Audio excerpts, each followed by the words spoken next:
I heard you wanna chat with your girl, chat with your girl, chat with your girl, chat. Business and beauty, come and confess how you make your money and say yes to the gas. Yes! Oh my gosh, you guys. Welcome to the first freaking episode of Say Yas to the Gas. Today I have a very special guest, Manny MUA. What's up? Hi, how are you? All right, so before we begin, everyone who's listening most likely already knows who you are, but for the two people who may not, Manny MUA is a beauty creator who came into the scene, what is now, like 6 years ago? Yeah, like 6 years ago. You're not only just a YouTube creator, but also a CEO of her own beauty brand called Lunar Beauty? It's been a while. Beauty. You've been inspiring boys and girls all around the world to be their true selves with over 9 million followers to prove it. As one of the first boys in beauty, he and I grew up together. And, you know, we had a little bit of a rocky road. A little bit of that. Yeah, and we'll get into that. But welcome. How are you feeling? I'm shocked. Like, I'm a little, the fact that I'm even here is like shocking. Right. Shocking why? beauty. Next palette. No, just kidding. Well, I just want to start off by saying thank you for coming. This is just so crazy. Our manager is here, Christina Jones. And I was telling her before we began, I said, you know, when people call me a celebrity, I told her before we began, I was like, I looking back at my whole career, I had never felt more celebrity than with you. I think because of like the fans and what we created, I think that was such a pinnacle point in our career. But where do you want to start? Do you want to talk about how we reconnected? Do we go from day one? I think that's fair. I think we started there. The people want to know. I think the people want to know what happened. We were close for a while. We were close for a while. Yes. And then, you know, just like sands of time. Like Thanos. She said. Yes. So what is your version? What have you told everyone on your end of the pond? Well, behind the scenes, that's a lot worse than what it is.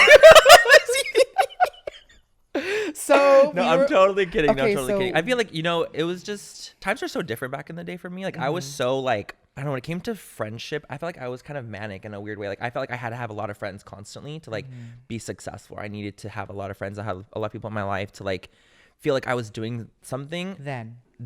And now it's like my group is so small. I have like a couple of friends and I'm like never been happier because I feel like I've really honed in and focused on like what I actually want, and that's like close friendships, not a lot of friendships. And I think that back in the day I was so like finicky, if you will. Finicky is a good word. So we were once a dynamic duo. Yes, and we were.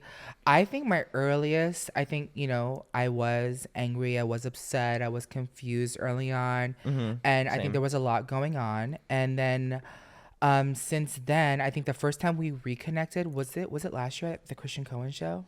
That was our first like moment. Like a bump. That was together. That was a shock though. That really shocked me. I remember like being shook. Let me tell you how it went. So there was like 1,000 people at that show. Yes, is what seemed like. It was so many people at Christian Cohen. And I remember Peter goes, "Oh my God, you are sitting next to Manny." And I'm like, "Shut the fuck up."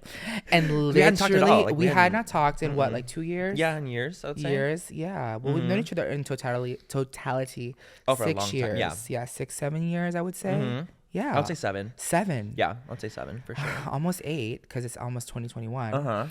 And we sat next to each other. Max Schneider was literally sitting in between us. I was a big fan of his, and I was like, let me fucking fluff my feathers in front of this bitch that I know him from Broadway and stuff, which actually landed me a spot in his music video, by the way. Dope. From that's that actually day. Really, really cool. When we came up, we just said hi to each other, and it was super cordial. Like we kept it very professional. We weren't like the Shutterbugs were there. They were yeah, of course. I was like, here absolutely. we go. The photographers were there. I remember you were the one that brought it up first. I feel you're like, we should talk. Oh my, this is so crazy.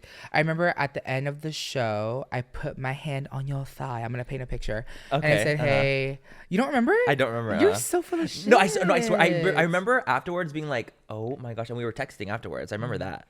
Well, I texted you. Yeah. I think by that time I had like healed. I think all of the DRAMA had like passed and cleared the room and the air. And I think it was time for me to just like, you know, just have courage and be kind. Totally. Just move forward, move on. And so Same. for me, this is what I remember. What I want to let you know is that I still love you. Everything that we created. And then, which prompted a text, which prompted a meeting in Hollywood at Kitchen 24 between us. And then I remember the girl that walked past and she was like, oh, I was dead.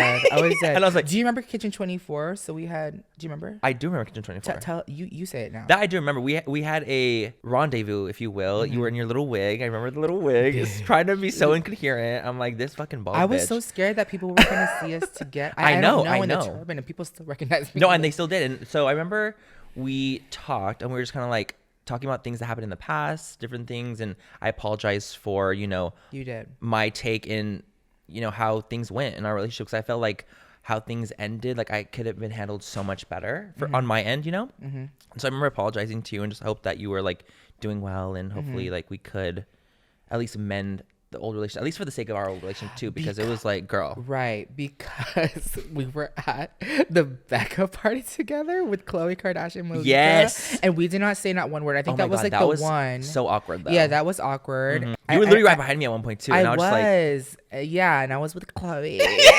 Sorry. And I was like, we were talking. And then we didn't say anything. And the irony of that, I think, was that Malika and Khloe's collab with Becca was a BFF party. And here I am fucking looking at you across the room like, yes, like this. What the fuck? And then Kitchen 24 happened and we, I guess, kind of like rekindled, reconnected. Fast forward to like 2020, I would say you texted me congratulations on the day that I announced my brand. I did. Yep, I do. I remember. What do you remember? That I texted you saying congratulations. Tell us. And I feel like I'm talking. No, you're not. You're doing great. No, I remember texting because I feel like obviously owning a brand too, like it's hard. It's so scary. And it's like it was definitely my biggest like intensity when I first launched. And I felt like I want to always send congrats to people who like come out with their own brand. I mean, I've known you for so long that I was like, I can't not text Patrick, especially since we had already rekindled. I was following you on Twitter. You weren't following me back. And I was like, this bitch is not following me back. Really? Yeah. And then we talked and I was like, are you going to follow me back yet or what, bitch? And I don't think I followed you on anything just because I think, well, it took a while. It was, you apologized and I just felt, I don't know. I think it came a point like in the past, like years before this year that I had to just like restart and start fresh because I think growing up bullied and gay, I was like, oh my God, it's happening all over again. And I think I think at that point in my life, I didn't want to allow or tolerate anything. So then I think to even take it back, I was like, I appreciated you to kick me in the ass and say, follow me back, you fucking bitch. I was like, bitch, why aren't you following me? And I'm not even saying like I wanted it to be like what it was back in the past because like I don't even recognize that person anymore. I don't even want that to be me anymore. I wanted it to be something different and better. Authentic. And I wanted to move forward in like a positive way. And I was like, well, I appreciate your art. I appreciate what you're doing online. Obviously, I'm going to follow you, especially for the fact that we were friends for so long. Right. I'm not going to like just like let that go. Right. So to give some context for everyone listening, everyone's probably like, what the fuck is going on? I mean, for the fans and the viewers and everyone that know you and I were once best friends. We came up. You are a mega star in my eyes. You are. God, stop. No, you are. You're so sickening. And You're and so just sweet. I think it's good to throw it back now from like a day one. Yeah. So, no, for sure. I think it's because like we were the type that were like literally FaceTiming while editing YouTube videos. Oh, shut up. You remember? I do remember that. Yes. I do remember that. I remember us like doing that because I feel like we needed like someone in like our corner. And I felt like because, 6-7 years ago, the boys in beauty thing like wasn't a thing, and it was so hard to get any kind of recognition from any brands or anything like that. And so I feel like because we had found each other, it was like, wow, like we were almost like a powerhouse duo. You found me. We found each other. I'm just kidding. Do I remember? Fame Expo. Fame Expo. When you were watching across the street, I was like, hey, Patrick. Yeah. Hey, girl. It's crazy. Yeah. And I literally like stuck to you like glue for like a good second. Yes, you were with Mikey at the time, and I was with Jenny 69. Yes, who's gonna be a guest. Oh, good. I love that. And it was so serendipitous to see, because I think at that point, like me coming to LA, I was like, fuck these friends that didn't accept me as PatrickStarrr. And yet, I think once I found other men in makeup through the portal of social media, you being the one of all of them, I think was so, I would say, bittersweet. I was like, I don't want any friends. I want to do this for myself. And then here you were, like gum on a shoe, like not leaving my side, but the good kind. I don't know. I feel like things happen for a reason. I'm a holy wholeheartedly believe that. And I think that back in the day, like if I didn't have someone helping me and pushing me to do what I wanted to do, I wouldn't have gotten to this spot, you know? And like, especially us both being like Mac alumni. Yeah. Like that's crazy. Like we had such similar stories, especially like upbringings. But also too, what even fucked me up even more was like our parallel situation and like our families. Totally. Like our dads Yes. were similar. Yes. Our similar to moms, us. Both nurses. both nurses, and then us, Oldest of three boys. Both gay. Both gay. Both love makeup. Both love makeup. Yeah. Both like headstrong. I think we found a lot of similarities, different. and trust. Totally. 100%. We also There's even so signed with much. Christina At the same time. on my birthday. I think it was like 2000. Girl, what was it? 2013. I don't even know. I don't remember, but I remember we're like, do we trust this bitch or not? Because Yeah. I don't know. I don't know. And we're still with her. That's crazy. What the fuck? That's crazy. Yeah. Even in her with like sticking through us through our drama too. Like that's a good manager. Yeah, that's a good mother. It's a good mother. Talk to us about like the come up. What was the pinnacle moment for you that you wanted to do this? Actually, it's so crazy because one of the moments for me that like really solidified like what I loved was like our meet and greet in San Francisco. You're kidding. I swear to God. It's like the story I always tell. Really? It's always the one I always talk about. People are like, oh, well, what do you feel like you've contributed in some way? And I remember seeing Arnie's dad. Like that, like I'll never forget that. It was like one of my biggest like accomplishment of like my life was like getting to see like the world changing like literally before my eyes. It was crazy. That's when they would shove us in one room. We were legit like brothers because they would shove us. It was crazy. We were like a two for one. No, they literally were. I feel like that's how like I feel like that's kind of how it happened. It was like, okay, well, we'll get the 2 boys for 1 girl. Like that's literally what it was. Christina. That's what it was. And I feel like that's like kind of how like it kind of had to start because like now luckily it's like amazing and there's so much diversity and amazingness in the platforms. But it was not like that back in the day. But it was great. What advice would you give to anybody listening to make it now, bitch? Like, I don't even have the answer. I don't either. I would take that advice myself. Like, how do you get millions of views on TikTok? Well, you know, I would. You have millions of followers on TikTok. No, yeah, I do. And it's been TikTok's fun. TikTok's fun. I was like, I do. You're right. Did you hate it? Did you hate it though? Did you hate it though? When I saw you, when I saw you TikToking, I was like, I bet this bitch hates. Well, it's because I was just like, dude, another. I think it's more so for me, just like another thing. Right. Another thing. I already upload like twice a week on YouTube. Obviously, I can't. It's hard. Twitter, like everything. It's so much work already that I'm like, I got another platform, huh? Reels now on top of it. I'm like TikTok, reel. Right now, what's your social strategy? Like, if anyone listening out there, like, what's your 1, 2, and 3? I think for me, what I like to do is like I like to like set days for like actually filming content. And I remember back in the day what I would kind of like run myself dry because I was like doing as much as I can like constantly throughout different days, where now as I feel like if I'm like block shooting and I film like Monday and Tuesday and I get as much content as I can done in those days, I still get to have like a more normal because you have lunar days. Because I have lunar days now, where it's like I actually have to like be smart about it because I like have lab days. And also like I want to have like Manny days. Like I don't want to have constant work days all the time. I want to have time off because it's like, hello, you're gonna get like burned out. Things have changed so much. Like I don't focus my time as much on social media like I used to. Like I appreciate it for what it is. It's my full-time career and I love it, but I don't like, it's not my life anymore. Like I feel like it was. Is it because of lunar?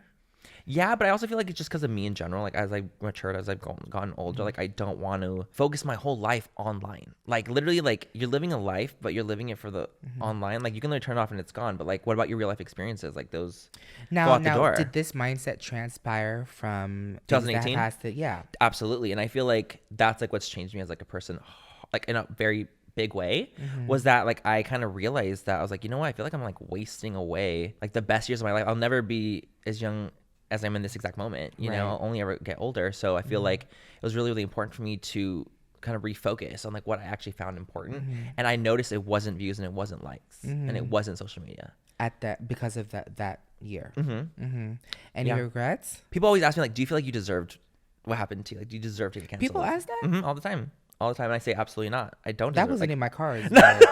And I always say like, no, I didn't deserve. I would what never. To me. Do you know when? Okay, just to be completely transparent, like I remember praying for you, and I was like, whether or not you would either hear me out as a friend, because like when I tell you, I still to this day have so much love for you because I don't think I would ever have even any impact had it not been for what we had for us. Yeah. No, 100%. I feel like the same way. Like that's how we came to be. Like that's how we became PatrickStarrr. And we got Manny all these MUA. little boys like doing the thing. Like you see a little Manny or yeah, you see a little so Patrick cute. out there. And With their cute. with their little facial hairs and stuff like that. And I think it's really cute. All because of your old ass, girl. It's so crazy. Papa Manny. Crazy. No, 100%. I think that, see, like, so I can't say, like, I guess I technically regret anything because I feel like living life in regret is like not living life at all. I think that you need to really appreciate the experiences that you've gone through and you look for the silver linings even through the bad. And I think that I don't regret anything, but did I deserve it? I don't think so. Yeah. You know what I mean? Yeah. Now, in going through something like that publicly, I think for people that want to involve their family in their business, you're one that's to be very vocal about like you involving your family. Now, what's that like? I mean, it's the best thing that's like ever happened. Like the fact that my parents were so amazing to leave their amazing jobs that they already had, to work with me. It's just like, whoa, like my mom was a nurse. She loved being a nurse.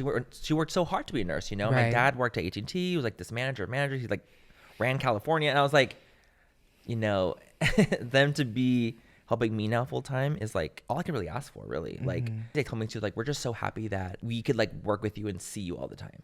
Like, and I feel like that's like a parent's dream, is to like be able to be with their kids as much as possible. It's the best thing that's ever happened to me, but it also puts a lot of stress on me because it's like, well, I worry. I'm like, okay, well, what if what I have goes away? And like, does that mean it goes away for them too? So there's a lot of worry that I like put on myself, but I try not to think about it as much and just kind of look at the positive and the happiness in it, because it is like the best thing ever. And I'm so close to mine, just like you are with yours. When I was looking over the questions and like what is like the theme of this, this podcast with specifically you, I think perseverance is like a big word. Going through what you've been through in terms of growing pains and involving family, I have what's called, I have tried to practice this myself and also learn from it. I call it my emotional emergency plan. When it comes to being on social media and going through shit, whether it be scandal or cancel. I tell everyone, you either you have to consult with your people in your industry and people in your personal life that are non-industry, and then make a decision before you are impulsive. I completely agree with that. I think that nowadays I'm just not, the thing is, I feel like back in the day I would just kind of stick my foot in things that I didn't need to be sticking them into. And I was just kind of like, I just had, I don't know what maybe it was like a chip on my shoulder. I don't know what it could have been, but it was maybe like people going through the gigs online, I would insert myself like without needing to, you know what I mean? I think that as you get older, as you mature, you start to realize like, okay, like why am I even doing that? Like, why am I even putting myself out there like that in some way that I don't need to? So I think over the like past couple of years, I've been like, oh, like if I don't try to set my whole life online and live like a really good real life happy life, and like things are good. I actually haven't been in drama in like last 2 years, like which is kind of sickening. I think so. Unlike me, unlike bitch. Unlike you. You guys, when I walked in, I said, I can't believe I'm doing this with you. Like, you're the problematic one now. Oh my god. Advice for my rare beauty fuck up. Go ahead, just fucking say it. Girl. Advice. I think you already realized Coach me. What the issue was. The first person to actually reply to my fucking story was you. If we want to be all TL shade, say yes to the guest. I said, you good, girl? You're going through the You literally said, are you good, girl? I don't know who was next to me. I said, I want to throw my fucking phone down. Where's my publicist? The thing is, you literally had the upper fucking hand that day and said, thank the Lord, it ain't me. Praise Jesus. God. I said 2018 could never. You said that term around her neck.